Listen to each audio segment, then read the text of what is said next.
कृष्णायादवेन्द्राय ज्ञानमुद्राय योगिने नाथार्गुणेशाय नमो वेदान्तवेदिने रामाय रामभद्राय रामचन्द्राय वेधसे रघुनाथाय नाथाय सीताय पतये नमः।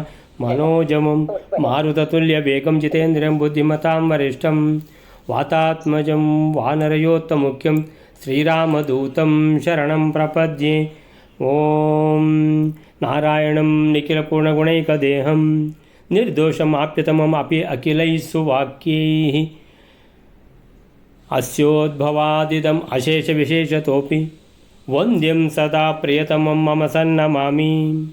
ॐ नारायणं नमस्कृत्य नरं चैव नरोत्तमं देवीं सरस्वतीं व्यासं ततो जयमुदीरयेत्। व्यासाय भवनाशाय श्रीशाय गुणराशये हृद्याय शुद्धविद्याय मध्वाय च नमो नमः। तपस्वाध्याय शुश्रूषा कृष्णपूजारतं मुनिं विश्वेशमिष्टदं वन्दे परिव्राट् चक्रवर्तिनम्। ओम ओम अथातो ब्रह्म जिज्ञासा। ओम ಶ್ರೀ ಗುರುಭ್ಯೋ ನಮಃ ಹರಿ ಓಂ. ಸೊ ಕೃಷ್ಣನ ಮಕ್ಕಳು ಸಾಂಬ ಮತ್ತು ಪ್ರದ್ಯುಮ್ನ ಸಾಂಬನ ಜೊತೆಗೆ ಹೋಗಿದ್ದಾರೆ ಸ್ವರ್ಗಲೋಕಕ್ಕೆ. ಅಲ್ಲಿ ಜಯಂತ ಮತ್ತು ಅವನ ತಮ್ಮ ಋಷಭ ಜೊತೆಗೆ ಸೇರಿಬಿಟ್ಟು ಈ ಮಕ್ಕಳ ಜೊತೆಗೆ ಸ್ಪರ್ಧೆ ಮಾಡಿದರು. ಅಪ್ಪ ಕೃಷ್ಣ ಪಾರಿಜಾತ ತಗೊಂಡು ಹೋದವನು ಅವನ ಮಕ್ಕಳು ಇಲ್ಲಿ ಬಂದಿದ್ದಾರೆ, ಅಟ್ಲೀಸ್ಟ್ ಮಕ್ಕಳನ್ನು ನೋಡ್ಕೊಳ್ಳುವ, ಮಕ್ಕಳು ಅಂತ ಹೇಳ್ಕೊಂಡು ಆದ ಯುದ್ಧ ಅಂತೇಳಿದರೆ ಅಷ್ಟಾಗುವಾಗ ಕೃಷ್ಣನ ಮಕ್ಕಳ ರಥವನ್ನು ಅವರು ಸುಟ್ಟಾಕ್ತಾರೆ. ಆದರೆ ಇವರು ಅವರನ್ನು ಬಿಡೋದಿಲ್ಲ, ಅವರನ್ನು ಹಿಮ್ಮೆಟ್ಟಿಸಿ ಅವರನ್ನು ಸೋಲಿಸಿ ಕಳಿಸ್ತಾರೆ. ಅಷ್ಟಾಗುವಾಗ ವಿಷಯ ದೇವೇಂದ್ರನಿಗೆ ಗೊತ್ತಾಗಿಬಿಟ್ಟು ದೇವೇಂದ್ರ ಇವರನ್ನು ಕರೆಸಿ, ಕೃಷ್ಣನ ಮಕ್ಕಳನ್ನು ಇಬ್ಬರನ್ನು ಕರೆಸಿ ತಮ್ಮಿಂದ ಆದ ಪ್ರಮಾದವನ್ನು ಕ್ಷಮಾಪಣೆ ಬೇಡಿ ಅವರನ್ನು ಒಳ್ಳೆ ರೀತಿಯಲ್ಲಿ ಅವರನ್ನು ಸತ್ಕರಿಸಿ ಅಲ್ಲಿಂದ ಕಳಿಸಿಕೊಡ್ತಾನೆ. ಅಲ್ಲಿಂದ ರತಿ ಕಲಿಸಿಕೊಟ್ಟ ಮಾಯಾವಿದ್ಯೆಯ ಬಲದಿಂದ ಅವರು ಆಕಾಶ ಮಾರ್ಗವಾಗಿ ಬರ್ತಾರೆ. ಎಲ್ಲಿಗೆ ಬರ್ತಾರೆ ಅಂತ ಹೇಳಿದ್ರೆ ಸವಿದ್ಯೆಯ. ಈಗ ನೆಕ್ಸ್ಟ್ ಶ್ಲೋಕ 149 ಬಯಲಾರೆ. ಶ್ರೀ ಗುರುಭ್ಯೋ ನಮಃ. ಸವಿದ್ಯಯ ಸಾಂಬ ಮುದುಹ್ಯರತ್ಯ ಪ್ರದತ್ತಯ ರುಕ್ಮಿಣಿ ನಂದನ ಪುರೀಂ ಯೌ ತತೋ ನಾರದ ಆಗಮದ್ರುತಂ ಜ್ಞಾತುಂ ಹರೇರ್ಬಹು ಭಾರ್ಯಾಸು ವೃತ್ತಿಂ. 149ನೇ ಶ್ಲೋಕ. ಆ ರುಕ್ಮಿಣಿಯ ಮಗನಾದ ಪ್ರದ್ಯುಮ್ನನು ರತಿಯಿಂದ ದತ್ತವಾದ ವಿದ್ಯೆಯಿಂದ ಸಾಂಬನನ್ನು ಹೆಗಲ ಮೇಲೆರಿಸಿಕೊಂಡು ದ್ವಾರಕಾಪಟ್ಟಣದ ಕಡೆಗೆ ಹೊರಟು ಹೋದನು. ಇತ್ತ ನಾರದನಿಗೆ ಕುತೂಹಲ ತಡೆಯಲಾರದಾಗಿ ಕೃಷ್ಣನ ಬಹುಬಾರಿಯಲ್ಲಿ ಪ್ರವೃತ್ತಿಯನ್ನು ತಿಳಿಯುವುದಕ್ಕೋಸ್ಕರ ಬೇಗನೆ ಅಲ್ಲಿಗೆ ಬಂದನು. ಸವಿದ್ಯಯ ಸಾಂಬ ಮುದುಹ್ಯ ರತ್ಯ ಪ್ರದತ್ತಯ ರುಕ್ಮಿಣಿ ನಂದನ ಪುರೀಂ ಯಯೌ ತತೋ ನಾರದ ಆಗಮದ್ರುತಂ ಜ್ಞಾತುಂ ಹರೇಃ ಬಹುಭಾರ್ಯಾಸು ವೃತ್ತಿಂ. ಅಂತೇಳಿದರೆ ಅಲ್ಲಿಂದ ಹೇಗೆ ಹೊರಟು ಬಂದರು, ರಥ ಸುಟ್ಟೋಗಿದೆಯಲ್ವಾ ಅಂತ ಕೇಳಿದರೆ, ಸವಿದ್ಯೆಯ ಪ್ರದ್ಯುಮ್ನನು ವಿದ್ಯೆ ರತ್ಯ ಪ್ರದತ್ತಯ ಶಂಬರಾಸುರನಿಂದ ರತಿ ಕಲಿತುಕೊಂಡ ವಿದ್ಯೆ ಮಾಯಾವಿದ್ಯೆ. ಆ ವಿದ್ಯೆಯನ್ನು ಮಗ ಪ್ರದ್ಯುಮ್ನನಿಗೆ ಕೊಟ್ಲು. ಮತ್ತು ಮಗ ಅಂತೇಳಿದರೆ ಇದು ಮಗ ಅಲ್ಲ. ಯಾಕಂತೇಳಿದರೆ ಪ್ರದ್ಯುಮ್ನ ಯಾರು? ಕಾಮದೇವನೇ ಪ್ರದ್ಯುಮ್ನ. ಕಾಮದೇವನಿಗೆ ಏನಿರಲಿಲ್ಲ, ಶರೀರ ಇರಲಿಲ್ಲ, ಸುಟ್ಟೋಗಿತ್ತು. 3ನೇ ಕಣ್ಣು ಬಿಟ್ಟ ಕಾರಣ ಈಶ್ವರ. ಸೊ ಆ ಶರೀರ ಬಂತು. ಆ ಶರೀರ ಬಂದಾಗ ಪ್ರದ್ಯುಮ್ನ ಆಗಿದ್ದಾನೆ. ಸೊ ಪ್ರದ್ಯುಮ್ನನಿಗೆ ರತಿ ಹೇಳಿದ್ಲು, ನೀನು ನನ್ನ ಮಗ ಅಲ್ಲ, ನೀ ನನ್ನ ಗಂಡ ಅಂತ. ಸೊ ಹೀಗೆ ಅವ್ರದ್ದು ಅದು ಕತೆ, ಅದು ಮುಂದುವರಿತದಲ್ಲಿ. ಸೊ ಹೀಗೆ ರತಿಯಿಂದ ಪಡೆದುಕೊಂಡ ವಿದ್ಯೆ ಪ್ರದ್ಯುಮ್ನನು ಈಗ ಉಪಯೋಗಿಸಿಕೊಂಡು ಮಾಯಾವಿದ್ಯೆ, ಅಲ್ಲಿಂದ ಸಾಂಬನನ್ನು ಹೊತ್ತುಕೊಂಡು ಹೆಗಲ ಮೇಲೆ ಇರಿಸಿಕೊಂಡು ಸಾಂಬಂ ಉದೂಹ್ಯ ಅಂದರೆ ಹೆಗಲ ಮೇಲೆ ಹೊತ್ತುಕೊಂಡು ರತ್ಯ ಪ್ರದತ್ತಯ ವಿದ್ಯೆಯ ರತಿಯಿಂದ ಪ್ರದತ್ತಯ ದತ್ತ ಅಂದರೆ ಕೊಡಲ್ಪಟ್ಟಿದ್ದು ದತ್ತ. ಸೊ ಕೊಡಲ್ಪಟ್ಟ ಪ್ರದತ್ತಯ ವಿಶೇಷವಾಗಿ ಕೊಡಲ್ಪಟ್ಟದ್ದು. ಬಹಳ ಕಷ್ಟದಿಂದ ಕಲ್ತಿದ್ದಾಳೆ ರತಿ ಶಂಬರಾಸುರನಿಂದ. ಪಾಪ ರತಿಗೆ ಅವಸ್ಥೆ ಎಲ್ಲಿವರೆಗೆ ಅಂದರೆ ಶಂಬರಾಸುರನ ಹೆಂಡತಿಯಾಗಿ ಹೋಗಬೇಕಾಯ್ತು ಅವಳು. ಆದರೆ ಅವಳು ಮಾತ್ರ ಅವಳು ಬಹಳ ಹುಷಾರಿದ್ದಾಳೆ. ಅವಳು ಶಂಬರಾಸುರನ ಹತ್ರ ಸಿಕ್ಕಿ ಬೀಳಲೇ ಇಲ್ಲ. ಅವಳು ತನ್ನ ಪಾತಿವ್ರತ್ಯವನ್ನು ಉಳಿಸ್ಕೊಂಡ್ಬಿಟ್ಟಿದ್ದಾಳೆ, ಹೇಗೋ ಮಂಗ ಮಾಡಿ. ಸೊ ಆಯಿತಾ. ಸೊ ಅಲ್ಲಿಂದ ಸೊ ಮನ್ಮಥನ ಹೆಂಡತಿಯಾಗಿಯೇ ರತಿ ಮುಂದುವರೆದಿದ್ದಾಳೆ. ಸೊ ಹಾಗೆ ಅಲ್ಲಿ ಪ್ರಯೋಜನನೇ ಮಾಡಿಬಿಟ್ಳು. ತನಗೆ ಮಾಯಾವಿದ್ಯೆ ಕಲಿಸಿಕೊಟ್ಟ ಶಂಬರಾಸುರ ಆ ಮಾಯಾವಿದ್ಯೆಯನ್ನು ಪ್ರದ್ಯುಮ್ನಿಗೆ ಕಲಿಸಿಕೊಟ್ಳು. ಸೊ ಪ್ರದ್ಯುಮ್ನ ಅದನ್ನೀಗ ಉಪಯೋಗಿಸ್ತಾನೆ ಅಂಥೇಳಿದರೆ ಅಲ್ಲಿಂದ ರಥ ಸುಟ್ಟು ಹೋದಾಗ ಯಾರ ಹತ್ರ ರಥ ಕೇಳುವ ಪ್ರಸಂಗ ಇಲ್ಲ. ತಮಗೆ ಗೊತ್ತಿದೆ ಮಾಯಾವಿದ್ಯೆಯಲ್ಲಿ ನಾನು ಬಂದುಬಿಡ್ತೇನೆ ಅಂತ ಸಾಂಬಾರನ್ನು ಹೆಗಲ ಮೇಲೆ ಹೊತ್ತುಕೊಂಡು ಹೀಗೆ ಸುಯ್ ಅಂತ ಬಂದುಬಿಟ್ಟ. ಎಲ್ಲಿಗೆ ಬಂದ? ರುಕ್ಮಿಣೀ ನಂದನ ಪ್ರದ್ಯುಮ್ನನು. ರುಕ್ಮಿಣೀ ನಂದನ ಅವನ ಕತೆ ಹೇಳ್ತಾ ಇರುವಂಥದ್ದು. ಸಾ ಅಂದರೆ ಅವನೇ, ಸಹ. ಸೊ ಪುರೀಂ ದ್ವಾರಕಾಪುರಿಗೆ ಬಂದ. ಅಲ್ಲಿಗೆ ಒಂದು ಕತೆ ಮುಗೀತು. ಇವ್ರದ್ದು ಯಾರ್ದು? ಕೃಷ್ಣನ ಮಕ್ಕಳ ಪ್ರದ್ಯುಮ್ನ ಮತ್ತು ಸಾಂಬ ಇವರ ದಂಡಯಾತ್ರೆ ಅಂತ ಏನಿದೆ ಅದು ಮುಗೀತು. ಸೊ ಅಷ್ಟೇ ಪೋರ್ಷನ್ನು ಇಲ್ಲಿ ಏನು ಹೇಳ್ತಾರೆ ಅಂತ ಹೇಳಿದ್ರೆ 149ಕ್ಕೆ ರತಿ ನೀಡಿದ್ದ ರತ್ಯಾ ಪ್ರದತ್ತಯ ಆ ಮಂತ್ರವಿದ್ಯೆಯಿಂದ, ವಿದ್ಯೆಯ ಅಂದರೆ ಮಾಯಾವಿದ್ಯೆ, ಮಂತ್ರವಿದ್ಯೆ. ಆದ್ದರಿಂದ ರುಕ್ಮಿಣೀ ನಂದನನಾದ ಪ್ರದ್ಯುಮ್ನನು ಸಾಂಬನನ್ನು ಹೊತ್ತುಕೊಂಡು ಸಾಂಬಂ ಉದೂಹ್ಯ ದ್ವಾರಕೆಗೆ ತೆರಳಿದ. ಸೊ ಪ್ರದ್ಯುಮ್ನ ತನಗೆ ಗೊತ್ತಿರುವಂಥ ಮಂತ್ರವಿದ್ಯೆ ಮಾಯಾವಿದ್ಯೆಯ ಪ್ರಭಾವದಿಂದ ಸಾಂಬನನ್ನು ಹೊತ್ತುಕೊಂಡು ಗಗನ ಮಾರ್ಗದಿಂದ ತೆರಳಿ, ಸೊ ಇಬ್ಬರು ಕಾಮನ ಅವತಾರನೇ. ಸೊ ಪ್ರದ್ಯುಮ್ನ ಮತ್ತು ಸಾಂಬ ಅವನು ಕೂಡ ಕಾಮನ ಅವತಾರನೇ. ಆದ್ದರಿಂದ ಸೊ ಇವನಿಗೆ ಗೊತ್ತಿದ್ದ ಹಾಗೆ ಅವನಿಗೂ ಸ್ವಲ್ಪ ಗೊತ್ತಿದೆ ಅಂತ. ಸೊ ಹೀಗೆ ಸೊ ಆಯ್ತಲ್ಲ, ಒಳ್ಳೆಯದೇ ಆಯಿತು.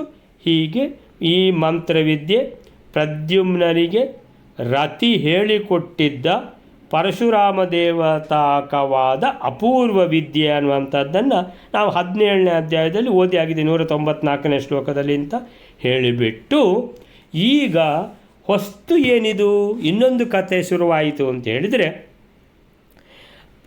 ರುಕ್ಮಿಣೀ ನಂದನ ಪುರೀಂ ಯಯೌ ದ್ವಾರಕಾಪುರಿಗೆ ಅವರು ಬಂದರು. ಆಯಿತು. ಅಲ್ಲಿ ದ್ವಾರಕಾಪುರಿಯಲ್ಲಿ ಏನು ಕಥೆ ನಡೀತಾ ಇದೆ?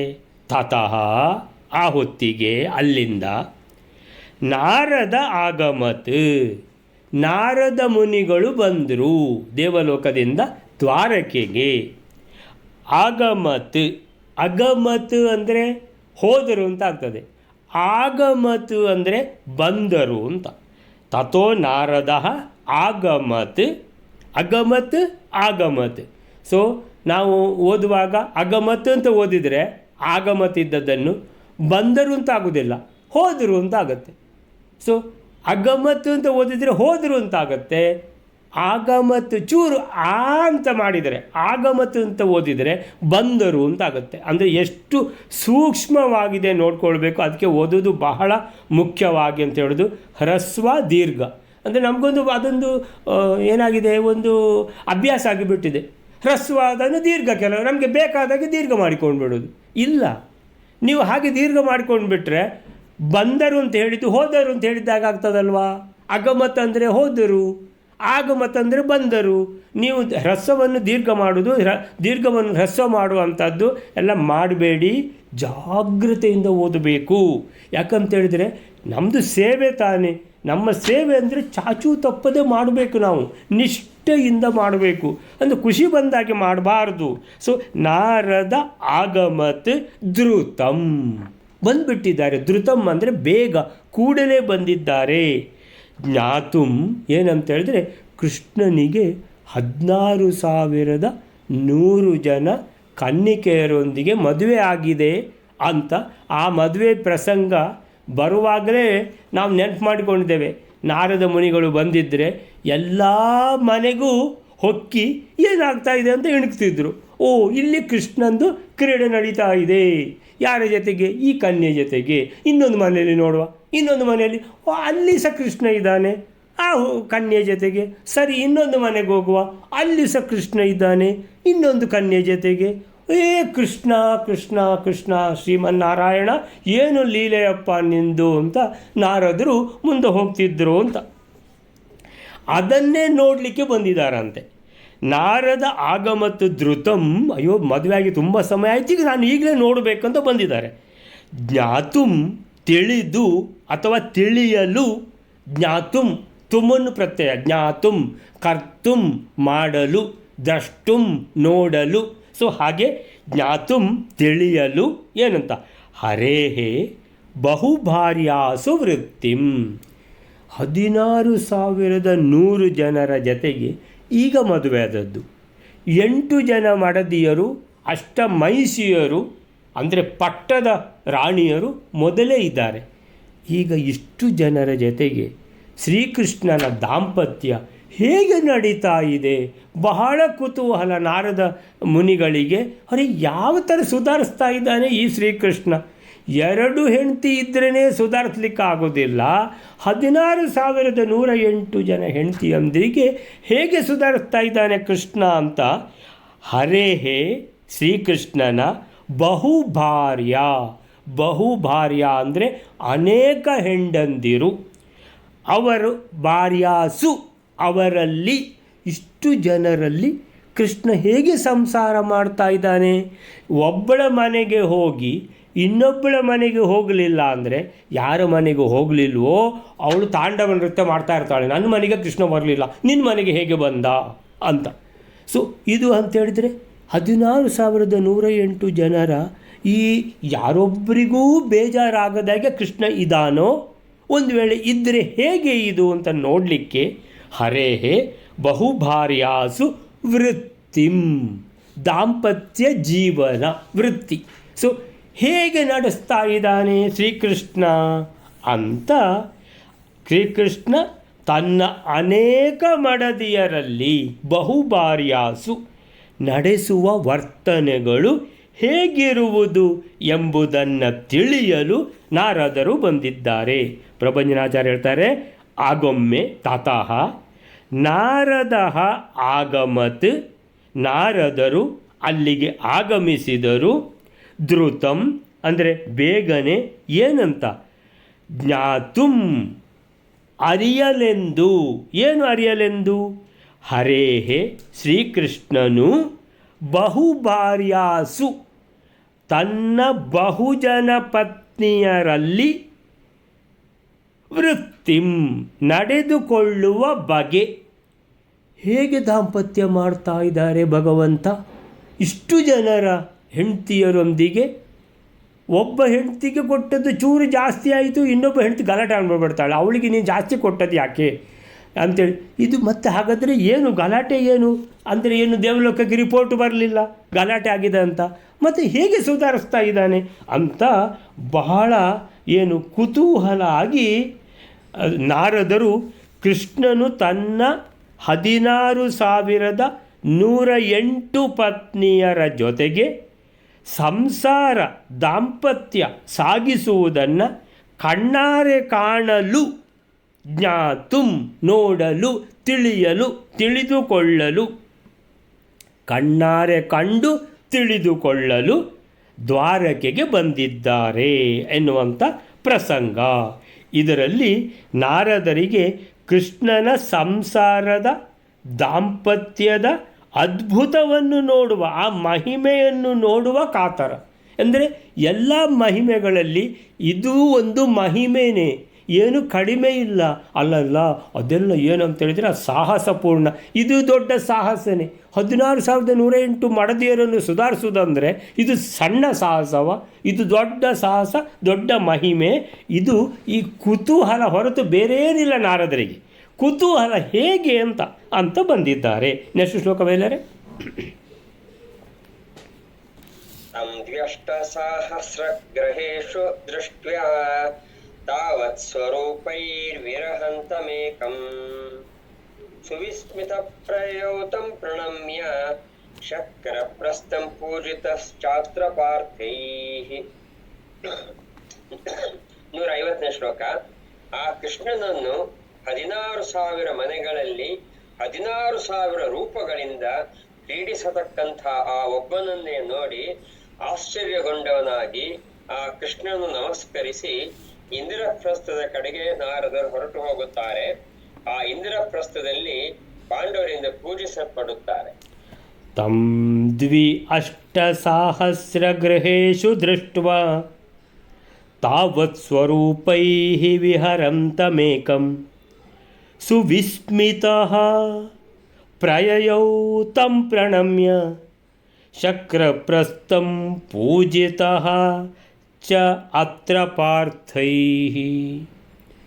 ನಾರಾಯಣ ನಾರಾಯಣ ಅಂತ ಬಂದುಬಿಟ್ಟಿದ್ದಾರೆ ನಾರದರು. ತಂ ಕೃಷ್ಣನನ್ನು ದ್ವಿ-ಅಷ್ಟ-ಸಹಸ್ರ, ದ್ವಿ-ಅಷ್ಟ, ಅಷ್ಟ ಅಂದರೆ 8, ದ್ವಿ ಅಂದರೆ 2, 2 ಎಂಟ್ಲಿ ಅಂದರೆ 16,000, ದ್ವಿ-ಅಷ್ಟ-ಸಹಸ್ರ 16,000. 108 ಬಿಡುವ ಅಂತ 16,000 ಮಾತ್ರ ಹೇಳಿದರು. ಅಂದರೆ ರೌಂಡ್ ಫಿಗರ್ ಮಾಡಿ ಹೇಳ್ತಾ ಇದ್ದಾರೆ. ಈ 16,000 ಗೃಹೇಶು ಅಂದರೆ ಒಬ್ಬಳೊಬ್ಬಳಿಗೆ ಒಂದೊಂದು ಮನೆ, ಪ್ರತಿ ಮನೆಯೂ ರತ್ನ ಖಚಿತವಾದ ಕಂಬಗಳು, ರತ್ನ ಖಚಿತವಾದ ಗೋಡೆಗಳು, ಎಲ್ಲ ರತ್ನ ಭರಿತವಾಗಿದೆ. ದೊಡ್ಡ ದೊಡ್ಡ ಪ್ರಾಸಾದ, ಪ್ರಾಸಾದ ಅಂದರೆ ಉಪ್ಪರಿಗೆ ಮನೆ ಅಂತ. ಮೊದಲಿನ ಕಾಲದಲ್ಲಿ ಎಲ್ಲ ಮನೆಗಳು ಉಪ್ಪರಿಗೆ ಮನೆಗಳೇ ಅಂತ ಹೇಳಿದರೆ ಉಪ್ಪರಿಗೆ ಮನೆ ಕಡಿಮೆ, ಅದು ಸ್ಟೇಟಸ್ಸಿಗೆ ಸರಿಯಾಗೋದಿಲ್ಲ ಅಂತ. ಸೊ ಪ್ರಾಸಾದ ಎಲ್ಲ ಕೃಷ್ಣನ ಪ್ರತಿಯೊಬ್ಬ ಹೆಂಡತಿಗೂ ಪ್ರಾಸಾದ, ಪ್ರಾಸಾದ ಅಂದರೆ ದೊಡ್ಡ ದೊಡ್ಡದಾದ ಉಪ್ಪರಿಗೆ ಮನೆಗಳು. ಗ್ರಹೇಶು ಅಂದರೆ ಪ್ರತಿಯೊಬ್ಬ ಹೆಂಡತಿಗೂ ಒಂದೊಂದು ಮನೆ ಇದೆಯಾ? ನಾರದರು ನೋಡ್ತಾ ಇದ್ದಾರೆ.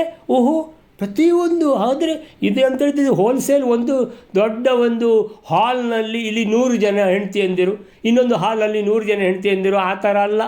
ಒಂದೊಂದು ಹೆಂಡತಿಗೂ ಒಂದೊಂದು ಮನೆ. ಸೊ ಇಷ್ಟು ಜನ, ಇಷ್ಟು ಮನೆಗಳುಂಟು ಅಂತ ಆದಮೇಲೆ ಕೃಷ್ಣ ಎಲ್ಲಿದ್ದಾನೆ ನೋಡುವ. ಹಾಗಾದರೆ ಹೇಗೆ ಸುಧಾರಿಸ್ತಾನೆ ಅಂತ. ಸುರುವಿನ ಮನೆಯಲ್ಲಿ ನೋಡಿದರು ಕೃಷ್ಣ ಇದ್ದಾನೆ. ಅರೇ ಸರಿ, ಇನ್ನೊಂದು ಮನೆಯಲ್ಲಿ ನೋಡುವ, ಅಲ್ಲಿ ಏನಾಗ್ತದೆ, ಅಲ್ಲಿ ಸಹ ಕೃಷ್ಣ ಇದ್ದಾನೆ. ಅರೇ ಮೂರನೇ ಮನೆಯಲ್ಲಿ ಇದ್ದಾನೆ. ನೋಡ್ತಾರೆ ನಾರದರು, ಮುಂದೆ ಹೋಗ್ತಾ ಇದ್ದಾರೆ. ಪ್ರತಿ ಮನೆಯಲ್ಲಿಯೂ ಕೃಷ್ಣನು ತಾವತ್ತು ಸ್ವರೂಪೈಹಿ 16,100 ಜನ ಇವರು ಕನ್ಯೆಯರಾದರೆ ಕೃಷ್ಣನು ಕೂಡ ತನ್ನ 16,100 ರೂಪಗಳಿಂದ, ನಮಗೆ ಸಹಸ್ರನಾಮ ಗೊತ್ತಿರುವುದು 1,000 ರೂಪಗಳು ಅಂತ. ಅದಕ್ಕಿಂತ ಮುಂದೆ ಒಂದು ಸುರು ಇದ್ದೆಲ್ಲ ಯಾವುದು ಪಂಚರೂಪಗಳು, ದಶರೂಪಗಳು, ಕೇಶವಾದಿ 12, 24 ರೂಪಗಳು, 50 ರೂಪಗಳು, ಅಷ್ಟೋತ್ತರ ಅಂದರೆ 108 ರೂಪಗಳು, ಇಷ್ಟೆಲ್ಲ ಗೊತ್ತಿದೆ. 16,108 ರೂಪಗಳು ಇದ್ದಾವೆ ಅನ್ನುವಂಥದ್ದನ್ನು ಮಧ್ವಾಚಾರ್ಯರು ಹೇಳ್ತಾರೆ. ತಾವತ್ತು ಸ್ವರೂಪೈಹಿ, ಅಷ್ಟು ಸ್ವರೂಪಗಳಿಂದ ಇಲ್ಲಿರುವ ಕೃಷ್ಣ ಅಲ್ಲಿರುವ ಕೃಷ್ಣ ಇಬ್ಬರು ಕೃಷ್ಣನೇ. ಇದೊಂದು ಸ್ವರೂಪ, ಅದೊಂದು ಸ್ವರೂಪದಲ್ಲಿ, ಇನ್ನೊಂದು ಸ್ವರೂಪದಲ್ಲಿ, ಮತ್ತೊಂದು ಸ್ವರೂಪದಲ್ಲಿ ಕೃಷ್ಣ ಬೇರೆ ಬೇರೆ ಮನೆಯಲ್ಲಿದ್ದಾನೆ. ನಾರದರಿಗೆ ಏನಾಯಿತು ಅಂತ ಹೇಳಿದರೆ, ತಾವತ್ತು ಸ್ವರೂಪೈಹಿ, ಅಷ್ಟು ಸ್ವರೂಪಗಳಿಂದ ಕೃಷ್ಣನು ಅಷ್ಟು ಮನೆಗಳಲ್ಲಿ ಇದ್ದಾನೆ. ಎಷ್ಟು ಮನೆಗಳುಂಟೋ ಅಷ್ಟು ಸ್ವರೂಪಗಳು, ಅಷ್ಟು ರೂಪಗಳು. ವಿಹರಂತಂ ವಿಹರತಿ ಅಂದರೆ ಕ್ರೀಡಿಸುತ್ತಾ ಇದ್ದಾನೆ, ವಿಹರಿಸುತ್ತಾ ಇದ್ದಾನೆ. ಅಂದರೆ ದಾಂಪತ್ಯ ಅಂದರೆ ಏನು ದಾಂಪತ್ಯ ಇದು, ಏನು ವಿಹಾರ, ಏನು ಕ್ರೀಡೆ ಕೃಷ್ಣನದ್ದು. ವಿಹರಂತಂ ಏಕಂ, ಒಬ್ಬನೇ ಭಗವಂತ, ಒಬ್ಬನೇ ಶ್ರೀಕೃಷ್ಣ 16,108 ರೂಪಗಳಿಂದ ಪ್ರತಿಯೊಂದು ಹೆಂಡತಿ ಒಟ್ಟಿಗೂ ಇದ್ದಾನೆ. ಸುವಿಸ್ಮಿತಃ, ನಾರದರಿಗೆ ತಲೆ ಚುಟ್ಟು ಹಿಡಿದೋಯ್ತು. ರಾಮಚಂದ್ರ ಕೃಷ್ಣ ಭಗವಂತ ಏನಪ್ಪ ಲೀಲೆನೆಂದು. ಸುವಿಸ್ಮಿತಃ ಪ್ರಯಯೌ, ಆಯಿತು ನೋಡಿದ್ದಾಯ್ತಲ್ಲ, ಇನ್ನು ಇಲ್ಲಿಂದ ಹೊರಡುವ ಅಂತ ಹೇಳ್ಕೊಂಡು ನಾರಾಯಣ ನಾರಾಯಣ ಅಂತ ಅಲ್ಲಿಂದ ಹೊರಟರು. ಪ್ರಯಯೌ, ಅಲ್ಲಿಂದ ಹೊರಟು ಹೋದರು.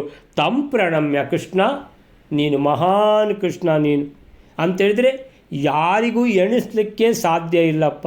ನಿನ್ನ ಶಕ್ತಿ ಅನ್ನುವಂಥದ್ದು ಅಚಿಂತ್ಯ ಶಕ್ತಿ, ದೇವತೆಗಳಿಗೂ ಚಿಂತನೆಗೆ ಎಟುಕದ್ದು. ಈ ನಿನ್ನ ದಾಂಪತ್ಯ ಜೀವನ ಕೂಡ ನಿನ್ನ ಅಚಿಂತ್ಯ ಶಕ್ತಿಗಿಂತ ಏನೂ ಕಡಿಮೆ ಇಲ್ಲ, ಯಾರೂ ಎಣಿಸ್ಲಿಕ್ಕೆ ಸಾಧ್ಯ ಇಲ್ಲ. ಈ ಥರ ನನಗೇ ಹೊಳಿಲಿಲ್ಲ, ನಾನು ಎಣಿಸ್ಕೊಂಡಿದ್ದೆ 1 ನಿಮಿಷ ಇಲ್ಲಿರ್ತಾನೆ, 1 ನಿಮಿಷ ಅಲ್ಲಿರ್ತಾನೆ, 1 ನಿಮಿಷ ಇನ್ನೊಂದು ಕಡೆಯಲ್ಲಿರ್ತಾನೆ ಅಂತ ಎಣಿಸ್ಕೊಂಡ್ರೆ ಇದು 1 ನಿಮಿಷದ ಕಥೆ ಅಲ್ಲ. ಇಡೀ ದಿವಸ ಇವಳೊಟ್ಟಿಗಿದ್ದಾನೆ, ಇಡೀ ದಿವಸ ಅವಳೊಟ್ಟಿಗಿದ್ದಾನೆ, ಇಡೀ ದಿವಸ ಅವಳೊಟ್ಟಿಗೂ ಇದ್ದಾನೆ. ಓ ದೇವರೇ ಅಂತ ಹೇಳ್ಕೊಂಡು ಸುವಿಸ್ಮಿತರಾಗಿ ಭಗವಂತನಿಗೆ ಉದ್ದಂಡ ನಮಸ್ಕಾರ ಮಾಡಿದರು. ಭಗವಂತ ನೀನು ಅಂತೇಳಿದರೆ ಏನು ನಿನ್ನ ಲೀಲೆಗಳು, ನಾವೆಲ್ಲ ಪಾಮರರು, ನಮಗೆ ಏನೂ ತಿಳಿದಿಲ್ಲ ಭಗವಂತ. ಪ್ರತಿ ಒಂದೊಂದು ಇದರಲ್ಲಿಯೂ ಕೂಡ ನಿಮಿಷದಲ್ಲಿಯೂ ಹೊಸತು ಭಗವಂತನದ್ದು ನಾವು ತಿಳಿತಾ ಇರುವಷ್ಟು ಎಷ್ಟು ತಿಳಿಲಿಕ್ಕಿದೆ. ಲಕ್ಷ್ಮೀದೇವಿಗೆ ಅದೇ ಆದದ್ದು, ಎಲ್ಲ ತಿಳಿತೇನೆ ನಾನು ಎಲ್ಲ ಭಗವಂತನನ್ನು ತಿಳಿತೇನೆ ಅಂತ ಹೊರಟ್ರೆ ಪ್ರತಿ ನಿಮಿಷಕ್ಕೂ ಹೊಸತು. ಲಕ್ಷ್ಮೀದೇವಿ ಹೇಳಿದಂತೆ ನನ್ನಿಂದ ಆಗೋದಿಲ್ಲ ಭಗವಂತನನ್ನು ತಿಳಿಲಿಕ್ಕೆ. ಭಗವಂತನನ್ನು ತಿಳಿಯುವವ ಭಗವಂತ ಒಬ್ಬನೇ, ಇನ್ನು ಯಾರೂ ಇಲ್ಲ. ಬ್ರಹ್ಮದೇವರಿಗೂ ಆಗಲಿಲ್ಲ, ಲಕ್ಷ್ಮೀದೇವಿಗೂ ಆಗಲಿಲ್ಲ. ಈ ನಾರದರು ಕೂಡ ಈಗ ಏನಾದರೂ ಯೋಚನೆ ಮಾಡಿಕೊಂಡು ಬಂದಿದ್ದೇ ಒಂದು, ಅವರು ನೋಡಿದ್ದೇ ತಿಳಿದದ್ದೇ ಬೇರೆ ಕೃಷ್ಣನ ದಾಂಪತ್ಯವನ್ನು. ಈ ರೀತಿ ಅವನಿಗೆ ನಮಸ್ಕಾರ ಮಾಡಿ ತಮ್ಮ ಪ್ರಣಮ್ಯ ಭಗವಂತ. ಸೊ ಅಲ್ಲಿಂದ ಹೊರಟು ಹೋದರು. ಎಲ್ಲಿಗೆ? ಪ್ರಯಯೌ ಶಕ್ರಪ್ರಸ್ಥಂ, ಇಂದ್ರಪ್ರಸ್ಥಕ್ಕೆ ಹೊರಟು ಹೋದರು. ಬಂದರು, ಇಂದ್ರಪ್ರಸ್ಥಕ್ಕೆ ಬಂದರು. ನಾರಾಯಣ ಅಂತ ಹೇಳಿದ ಕೂಡಲೇ ಸೊ ನೆಕ್ಸ್ಟ್ ಸೀನ್ ಬಂದಾಯಿತು. ಎಲ್ಲಿ? ಇಂದ್ರಪ್ರಸ್ಥದಲ್ಲಿ ನಾರದರು ಬಂದಿದ್ದಾರೆ. ಸೊ ಪೂಜಿತಃ ಚ ಅತ್ರ ಪಾರ್ಥೈ, ಎಲ್ಲ 5 ಜನ ಪಾಂಡವರಿದ್ದಾರೆ. ಸೊ ದ್ರೌಪದಿ ಕೂತಿದ್ದಾಳೆ ಧರ್ಮರಾಜನ ಜೊತೆಗೆ, ರಾಜನ ಜೊತೆಗೆ. ಸೊ ನಾರದರು ಬಂದಿದ್ದಾರೆ ಅಂತ ಎಲ್ಲರೂ ಎದ್ದು ನಿಂತಿದ್ದಾರೆ. ಅವನಿಗೆ ನಾರದ ಮುನಿಗಳಿಗೆ ಸ್ವಾಗತ ಮಾಡಿದ್ದಾರೆ. ಎಲ್ಲ ಅರ್ಘ್ಯ ಪಾದ್ಯಾದಿಗಳು ಉಪಚಾರ ಷೋಡಶೋಪಚಾರ ಪೂಜೆ ನಡೆಸಿದ್ದಾರೆ. ಪಾರ್ಥೈ ಪೂಜಿತಃ, ನಾರದ ಮುನಿಗಳು ಪಾರ್ಥರಿಂದ ಪಾಂಡವರಿಂದ ಪೂಜಿತರಾಗಿದ್ದಾರೆ. 150ನೇ ಶ್ಲೋಕಕ್ಕೆ ಶ್ರೀಕೃಷ್ಣ 16,108 ಮನೆಗಳಲ್ಲಿ ಅಷ್ಟೇ ಸಂಖ್ಯೆಯ ತನ್ನ ವಿವಿಧ ರೂಪಗಳಿಂದ ಒಬ್ಬನೇ ವಿಹರಿಸ್ತಾ ಇದ್ದಾನೆ. ಒಬ್ಬನೇ ಶ್ರೀಕೃಷ್ಣ ಇಷ್ಟೊಂದು ರೂಪಗಳಿಂದ ಎಲ್ಲ ಹೆಂಡತಿಯರ ಒಟ್ಟಿಗೂ ಇದ್ದಾನೆ. ಈ ರೀತಿಯ ಅದ್ಭುತವಾದ ಭಗವಂತನ ಲೀಲೆ, ವಿಹಾರ, ಕ್ರೀಡೆ ಇದನ್ನು ನೋಡಿ ನಾರದ ಮುನಿಗಳು ತುಂಬ ಅಚ್ಚರಿಪಟ್ಟು, ಆಶ್ಚರ್ಯವೇ ಆಶ್ಚರ್ಯ, ಏನು ಆಶ್ಚರ್ಯ ಎಣಿಸ್ತಾರೆ. ಭಗವಂತನ ಎಷ್ಟೆಲ್ಲ ಆಶ್ಚರ್ಯಗಳನ್ನು ನೋಡುವುದಪ್ಪ ಇದು ಅಂತ ನೋಡಿ ಅಲ್ಲಿಂದ ಸಾಷ್ಟಾಂಗ ಭಗವಂತನಿಗೆ ನಮಸ್ಕಾರ ಮಾಡಿ ಅಲ್ಲಿಂದ ಹೊರಟರು ಇಂದ್ರಪ್ರಸ್ಥಕ್ಕೆ ಬಂದು ಅಲ್ಲಿ ಪಾಂಡವರಿಂದ ಪೂಜೆಗೊಂಡರು. ಆದರೋಪಚಾರ ಪೂಜೆ ಪಾಂಡವರಿಂದ ಆಯಿತು. ಯಾರಿಗೆ? ನಾರದರಿಗೆ. ಸೊ ಹೀಗೆ ಈಗ ನೆಕ್ಸ್ಟ್ ಏನಾಯಿತು ನೋಡುವ ವೈಲರೆ. ಆಜ್ಞೆಯ ಬ್ರಹ್ಮಣ ಆಹ ಕೃಷ್ಣ ಕ್ರಮಾತ್ ಕರ್ತುಂ ಭೀಮ ಏವೈಕ ಸಂಸ್ಥಾಂ ಅನ್ಯಾ ದೇವಿ ಸ್ವಾಪಯಿತ್ವಾ ಶರೀರೆ ತಸ್ಯಾ ಭಾರತ್ಯಾ ಪೂರ್ಣ ಭೋಗಾರ್ಥಮೇವ. 151ನೇ ಶ್ಲೋಕ. ಆ ನಾರದನು ಬ್ರಹ್ಮದೇವರ ಅಪ್ಪಣೆಯಿಂದ ಒಬ್ಬಳಾಗಿರತಕ್ಕಂತಹ ದ್ರೌಪದಿಯನ್ನು ಕ್ರಮದಿಂದ ಭೀಮನಲ್ಲಿಯೇ ಮುಖ್ಯವಾಗಿ ಆಸಕ್ತಳನ್ನಾಗಿ ಮಾಡುವುದಕ್ಕೋಸ್ಕರ, ಅಂದರೆ ಭೀಮನೊಬ್ಬನನ್ನೇ ಪತಿಯನ್ನಾಗಿ ಮಾಡಿಕೊಳ್ಳುವುದಕ್ಕೋಸ್ಕರ ದ್ರೌಪದಿಯ ಶರೀರದಲ್ಲಿ ಇತರ ದೇವಿಯರನ್ನು ಮಲಗಿಸಿ ಭಾರತೀಯ ಸಂಪೂರ್ಣ ಭೋಗಕ್ಕೋಸ್ಕರವಾಗಿ ಹೇಳುತ್ತಾನೆ. ಸ ಆಜ್ಞೆಯ ಬ್ರಹ್ಮಣ ಆಹ ಕೃಷ್ಣಂ ಕ್ರಮಾತ್ ಕರ್ತುಂ ಭೀಮಯೇವೈಕ ಸಂಸ್ಥಾಂ ಅನ್ಯಾ ದೇವೀ ಸ್ವಾಪಯಿತ್ವಾ ಶರೀರೆ ತಸ್ಯಾ ಭಾರತ್ಯಾಃ ಪೂರ್ಣಭೋಗಾರ್ಥಮೇವ. ಅವರು ಬಂದದ್ದು ಎಲ್ಲಿಗೆ ಅಂತೇಳಿದರೆ ಇಂದ್ರಪ್ರಸ್ಥಕ್ಕೆ ಹೋಗಿ ಬಾ ಅಂತ ಕಳಿಸಿದ್ದು ನಾರದರನ್ನು. ಯಾರು?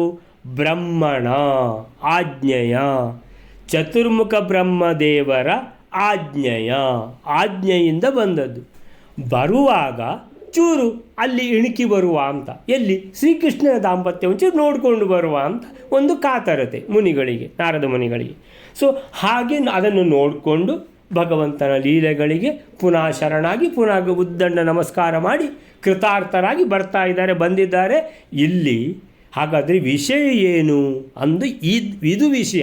ಏನದು ವಿಷಯ ಅಂತ ಹೇಳಿದರೆ, ಬ್ರಹ್ಮಣ ಆಜ್ಞೆಯ ಬಂದಿದ್ದಾರೆ. ಬ್ರಹ್ಮದೇವರು ಏನು ಹೇಳಿ ಕಳಿಸಿದ್ದಾರೆ ಅಂತ ಹೇಳಿದರೆ, ಆಹಾ ಹೇಳ್ತಾ ಇದ್ದಾರೆ, ಅರೆ ಧರ್ಮರಾಜ ಕೇಳು, ನಾನು ಹೇಳುವ ವಿಷಯವನ್ನು ಸ್ವಲ್ಪ ಕಿವಿ ಕೊಟ್ಟು ಕೇಳಬೇಕು.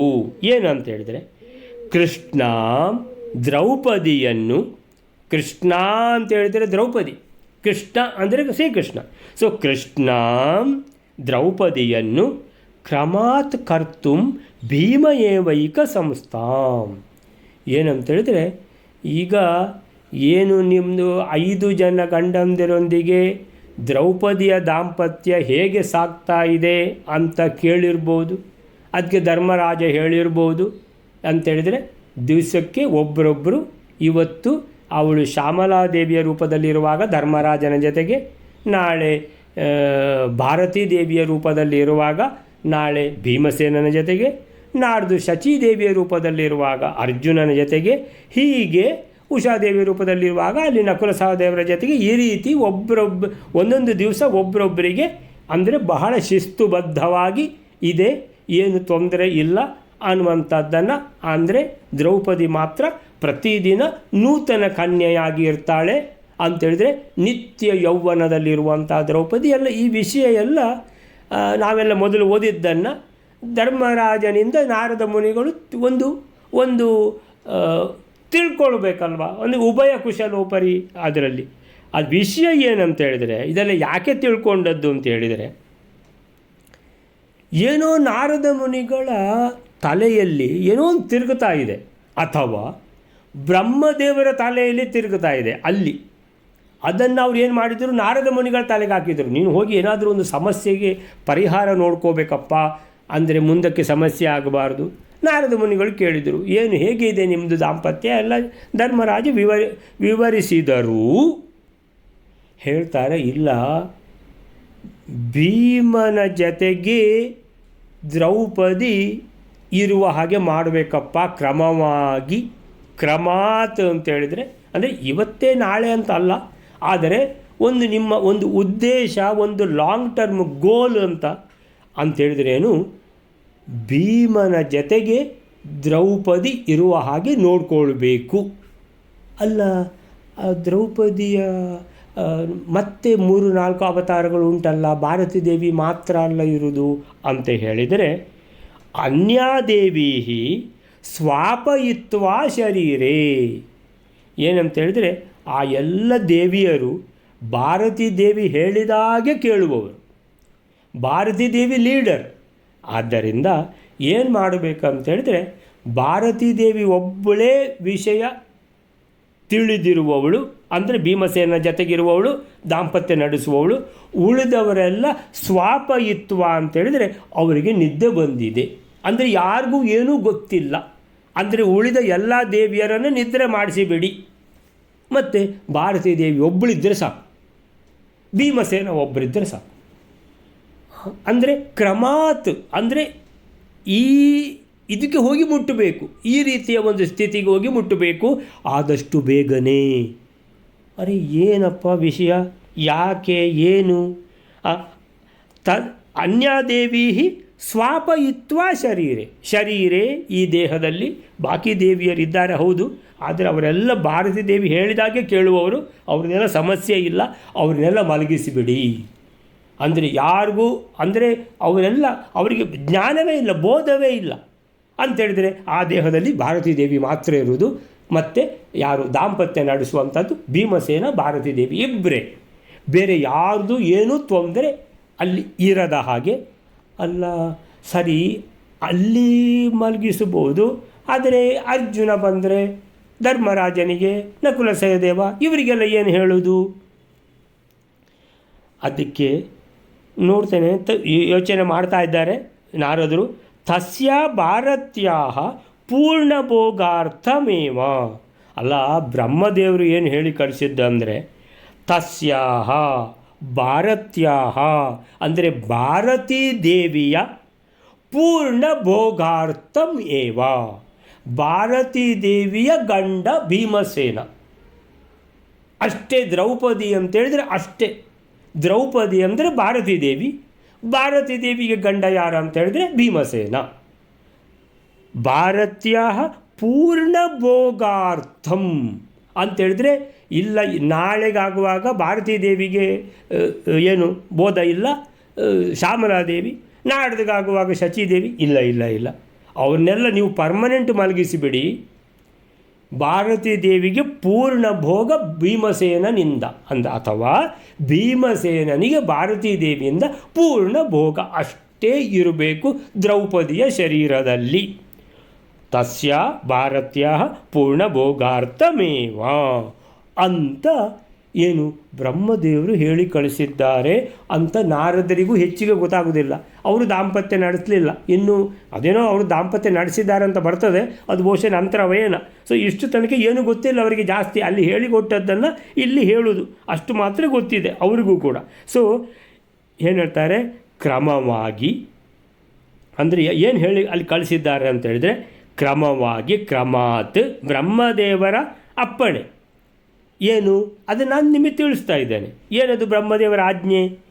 ಕ್ರಮವಾಗಿ ಕ್ರಮಾತ್ ದ್ರೌಪದಿಯನ್ನು ಭೀಮನೊಬ್ಬನಲ್ಲಿಯೇ ನೆಲೆಗೊಳಿಸಬೇಕು. ಭೀಮಸೇನನಿಗೆ ಇನ್ನು ಯಾರ್ದು ಕಿರಿಕಿರಿ ಇರಬಾರ್ದು. ಇಲ್ಲ ನಾಳೆ ಭೀಮಸೇನ ನಿಮಗಿಲ್ಲ, ನೀವು ಅಲ್ಲಿ ಹೋಗಬೇಕು, ನಿಮಗೆ ಬೇರೆ ಮನೆಯಲ್ಲಿ ಇರಬೇಕು, ಈ ಮನೆಯಲ್ಲಿ ನಾಳೆ ದ್ರೌಪದಿಯ ಜೊತೆಗೆ, ನಾಳೆ ಶ್ಯಾಮಲಾದೇವಿ ಜೊತೆಗೆ ಧರ್ಮರಾಜ ಇರೋದು ನಾಳೆ, ಹೀಗೆಲ್ಲ ಹೇಳಬಾರ್ದು. ಭೀಮಸೇನನಿಗೆ ಯಾವಾಗಲೂ ಭಾರತೀ ದೇವಿ ಸಿಗ್ತಾ ಇರಬೇಕು. ಅದಕ್ಕೆ ಬಾಕಿ ಎಲ್ಲ ದೇವರನ್ನು ನೀವು ಬೋಧ ತಪ್ಪಿಸಿಬಿಡಿ. ಹೀಗೆ ಶರೀರದಲ್ಲಿರುವ ಎಲ್ಲ ಇತರ ದೇವಿಯರನ್ನು ಸುಪ್ತಿ ಅಂದರೆ ದೀರ್ಘ ನಿದ್ರೆ, ಗೊತ್ತೇ ಇಲ್ಲ ಅವರಿಗೆ ಏನು ಎಲ್ಲಿದ್ದೇವೆ ಅಂತ ಗೊತ್ತಿಲ್ಲ. ಆ ಭಾರತೀ ದೇವಿಗೆ ಪೂರ್ಣ ಭೋಗವನ್ನು ದೊರಕಿಸಿಕೊಡಿ ಭೀಮಸೇನನ ಜೊತೆಗೆ ಅಂತ ಬ್ರಹ್ಮದೇವರು ಆಜ್ಞೆ ಮಾಡಿದ್ದಾರೆ. ಸೊ ನಾರದರು ಅಲ್ಲಿಗೆ ಬಂದದ್ದು ಪಾಂಡವರಿಗೆ ಬ್ರಹ್ಮದೇವರ ವಿಶೇಷವಾದ ಆದೇಶವನ್ನು ತಲುಪಿಸುವಂಥ ಒಂದು ದೂತನ ಥರ ಬಂದಿದ್ದಾರೆ. ಆ ಆದೇಶದಂತೆ ಕ್ರಮವಾಗಿ ಭೀಮಸೇನ ಮತ್ತು ದ್ರೌಪದಿ ಅಂತೇಳಿದರೆ ಯಾರು ಪ್ರಾಣವಾಯು ಅಂತೇಳಿ ಪ್ರಾಣದೇವರು ಮತ್ತು ಭಾರತೀ ದೇವಿ ಅಷ್ಟೇ. ಪ್ರಾಣದೇವರು ಭಾರತೀ ದೇವಿ ಅವರು ಪತಿ ಪತ್ನಿಯರಾಗಿ ಇದ್ದರೆ ಸಾಕು, ಅಷ್ಟೇ ಇರಬೇಕು. ಭೀಮಸೇನನಿಗೆ ನೀವು ನಾಳೆ ಇಲ್ಲ ನಿಂಗೆ ಹಾಗೆ ಹೀಗೆಲ್ಲ ಹೇಳಲಿಕ್ಕೆ ಹೋಗಬೇಡಿ ಅಂತೇಳಿದರೆ ಎಲ್ರಿಗೂ ಆಶ್ಚರ್ಯ ಆಗ್ತಾಯಿದೆ. ಹಾಗಾದರೆ ಬ್ರಹ್ಮದೇವರು ಯಾಕೆ ಹೀಗೆ ಹೇಳಿ ಕಳಿಸಿದರು? ಮತ್ತು ಅವ್ರು ಕೇಳ್ತಾರೆ ನಾರದರೆ, ಬ್ರಹ್ಮದೇವರು ಇನ್ನೇನಾದರೂ ಹೇಳಿದ್ರಾ ಅಂತ. ಅದಕ್ಕೆ ಇಲ್ಲ ಬ್ರಹ್ಮದೇವರು ಒಂದು ಕತೆ ಹೇಳಿದ್ದಾರೆ. ಏನು ಕತೆ? ಆಯಿತು, ನಾಳೆ ಹೇಳುವ, ಇವತ್ತು ಇಲ್ಲಿಗೆ ನಿಲ್ಲಿಸ್ಕೊಳ್ಳುವ. ಏನು ಕಥೆಯನ್ನು ಬ್ರಹ್ಮದೇವರು ನಾರದರಿಗೆ ಹೇಳಿದ್ದಾರೆ, ಇದಕ್ಕೆ ಸಂಬಂಧಪಟ್ಟಿದ್ದು ಕತೆ ಅದು ಏನು ಅನ್ನುವಂಥದ್ದನ್ನು ನಾಳೆಗೆ ಇಟ್ಕೊಳ್ಳುವ. ಇವತ್ತಿಗೆ ಇಲ್ಲಿಗೆ ನಿಲ್ಲಿಸಿಕೊಳ್ಳುವ. ಶ್ರೀಕೃಷ್ಣ ಅರ್ಪಣಮಸ್ತು.